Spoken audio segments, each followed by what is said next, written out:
In October 1962, the world came closer to nuclear war than ever before. For 13 tense days, humanity stood on the edge of total destruction. This is the story of how two superpowers, the United States and the Soviet Union, nearly destroyed the world. It began with fear. After World War II, the world was divided.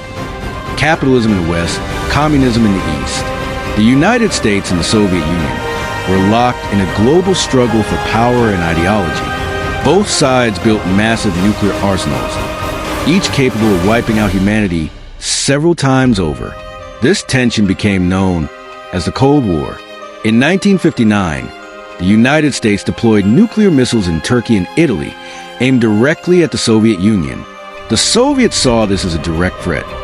Weapons right at their doorstep. Then, in 1962, Soviet Premier Nikita Khrushchev made a bold decision. He would secretly place nuclear missiles in Cuba, just 90 miles from the coast of Florida. For the Soviets, it was balance. For the Americans, it was provocation. In mid-October, a U.S. spy plane flying over Cuba captured shocking images. Missile sites under construction. Soviet technicians working quickly. Warheads arriving by ship. When President John F.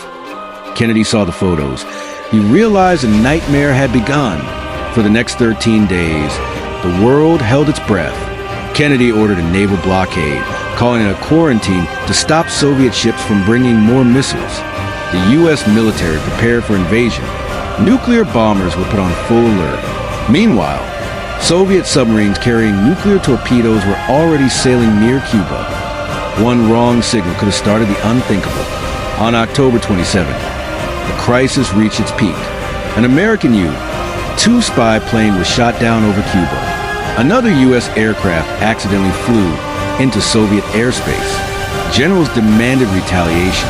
Missile operators waited for orders. The fate of the planet rested on a handful of men making the right choice. Inside the White House, Kennedy's advisors pushed for airstrikes. But Kennedy hesitated. He knew one mistake could trigger all-out nuclear war. At the same time, in Moscow, Khrushchev faced his own pressure. His generals wanted to defend Cuba and show Soviet strength. But deep down, Khrushchev also feared what would happen if they launched even one nuclear missile. Then came a message, a secret back-channel negotiation. Kennedy agreed to remove U.S. missiles from Turkey if Khrushchev would withdraw his missiles from Cuba. The deal was made in silence. No victory speeches, no signatures, no headlines. On October 28, 1962, Khrushchev announced that Soviet missiles would be removed from Cuba. The crisis was over. The world exhaled. In public, Kennedy was hailed as a hero. In private, both sides knew how close they had come ending everything. After the crisis, a direct hotline was established between Washington and Moscow, a red telephone, so that the leaders of both nations could speak directly and avoid another catastrophe. The Cuban Missile Crisis taught the world a lesson that in the nuclear age, one misunderstanding, one miscalculation could end civilization.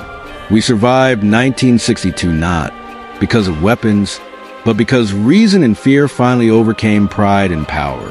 This is how the world came within one breath of nuclear war, and how, for 13 days, humanity looked into the abyss and stepped back.